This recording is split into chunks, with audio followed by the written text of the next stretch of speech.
Hello everyone, welcome to Jet to Mastery. இந்த வீடியோவில் நம்ம lower case to upper case அப்படிங்கிற ப்ராப்ளமை பற்றி தான் டிஸ்கஸ் பண்ண போகிறோம். ஸோ கிவன் இன்புட் என்னென்னா நமக்கு ஒரு லோயர் கேஸ் ஸ்ட்ரிங், அந்த ஸ்ட்ரிங்கை நம்ம கம்ப்ளீட்டாக அந்த ஸ்ட்ரிங்கில் lower case or upper case any மிக்ஸ்டாக இருந்தாலும் நான் கம்ப்ளீட்டாக என்னோடய அவுட்புட் வந்து ஒன்லி ஒன், அது என்னென்னா அப்பர் கேஸாக மட்டும்தான் இருக்கணும். ஓகேங்களா? ஸோ நான் ஒன்லி ஒன் டெஸ்டினேஷன் பாயிண்ட்டுக்கு கொண்டு போனால் அது என்னென்னா என்னுடைய upper case. So okay, given இன்புட்டில் எல்லாமே லோயர் கேஸில் இருக்குது. தெர் இஸ் அ பாசிபிலிட்டி இந்த எஃப் மட்டும் அப்பர் கேஸில் இருக்கிறதுக்கான சான்ஸ், இந்த கே மட்டும் அப்பர் கேஸில் இருக்கிறதுக்கான சான்ஸ் இருந்தாலும் நம்மளோட அவுட்புட் இதுதான் நம்மளோட அவுட்புட். சரி, இதுக்கு நம்ம எப்படி சால்வ் பண்ணலாம்? ஒவ்வொரு கேரக்டராக எடுத்து அந்த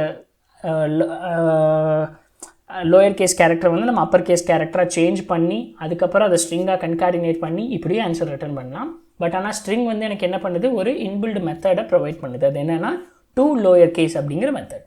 ஸோ அதை எப்படி யூஸ் பண்ணலாம் அப்படின்னா, இப்போது ஸ்ட்ரிங் கரெக்டுங்களா, ஸ்ட்ரிங் டாட் டு லோயர், நான் என்னவா மாற்றணும், லோயர் கேஸாக மாற்றணுமா அப்பர் கேஸாக மாற்றணுமா? ஸோ அப்பர் கேஸாக மாற்றணும். ஸோ டு அப்பர் கேஸ் அப்படின்னு கொடுத்துட்டேன்னா, ஸோ இப்போ எனக்கு இது வந்து ஒரு அப்பர் கேஸ் கரெக்டுங்களா. ஸோ எனக்கு கிவன் ஸ்ட்ரிங்கை வந்து அப்படியே அப்பர் கேஸாக மாற்றிடுச்சு. இப்போ இது எனக்கு வேணும்னா நான் ஸ்டோர் பண்ணலாம் ஸ்ட்ரிங் அப்படின்னு சொல்லி. ஆனால் எனக்கு என்ன வேணும், இதை தான் நான் ரிட்டர்ன் பண்ணணும்.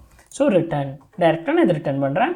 ஸோ சப்மிட் பண்ணுறேன். எல்லா டெஸ்ட் கேஸும் பாஸஸ் ஆகுதான்னு பார்த்துடலாம். எல்லா டெஸ்ட் கேஸும் பாஸ் ஆகிடுச்சு. ஓகே, இந்த வீடியோ உங்களுக்கு புரிஞ்சுருந்துருக்கும் நான் நம்புகிறேன். இந்த வீடியோ புரியலனாலும் கீழே கமெண்டில் பிங் பண்ணுங்கள், நம்ம ஃபர்தராக டிஸ்கஸ் பண்ணலாம். நான் உங்களை அடுத்த வீடியோவில் சந்திக்கிறேன். அதுவரை பை பாய், டேக் கேர்.